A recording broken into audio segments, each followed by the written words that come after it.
Sora non spreca. Come risparmiare sulla Tari e recuperare le eccedenze alimentari, le opportunità della legge 166 del 2016. È questo il tema del convegno svoltosi sabato 21 settembre nella sala consiliare del Palazzo Comunale. L'incontro, organizzato dal Meetup Sora 5 Stelle, ha voluto approfondire la normativa grazie alla partecipazione di esperti e relatori e diffonderne la conoscenza nel contesto locale. È possibile anche a livello locale intraprendere delle iniziative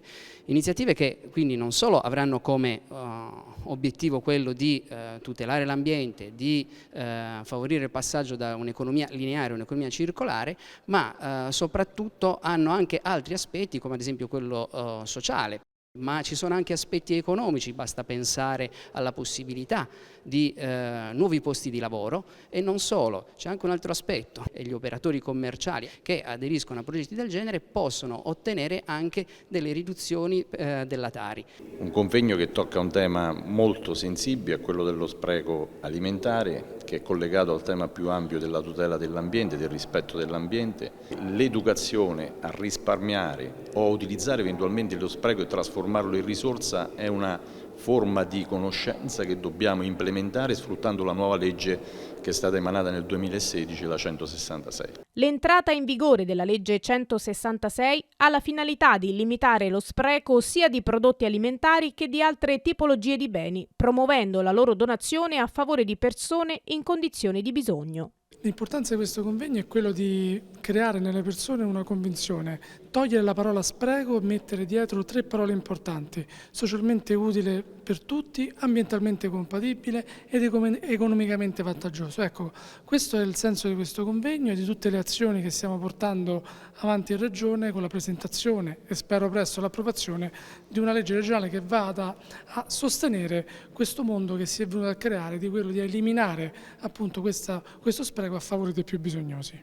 Bisogna avere una pratica buona, cioè quella di non sprecare, e il contributo che noi stiamo facendo in Regione proprio in questi giorni, la proposta di legge già c'è stato il raffronto, sarà uniformato e proposto questo testo unificato e da questo testo unificato poi uscirà la legge, quella che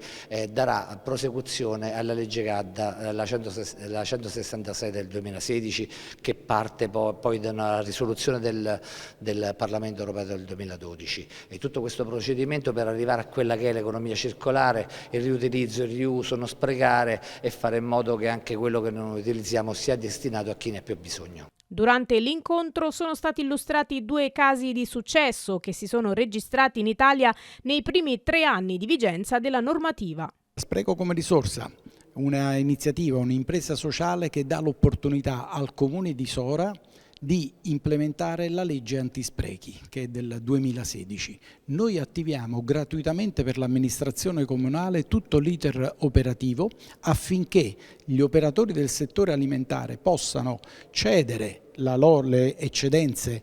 alimentari proprio e darle direttamente, le portiamo noi fisicamente direttamente presso gli enti del terzo settore accreditati presso l'amministrazione affinché queste eccedenze vadano alle persone bisognose. Comuni che hanno ridotto la Tari per favorire le utenze non domestiche che destinano le eccedenze alimentari a reti di volontariato. Hanno la possibilità di avere uno sconto sulla parte variabile della Tari e quindi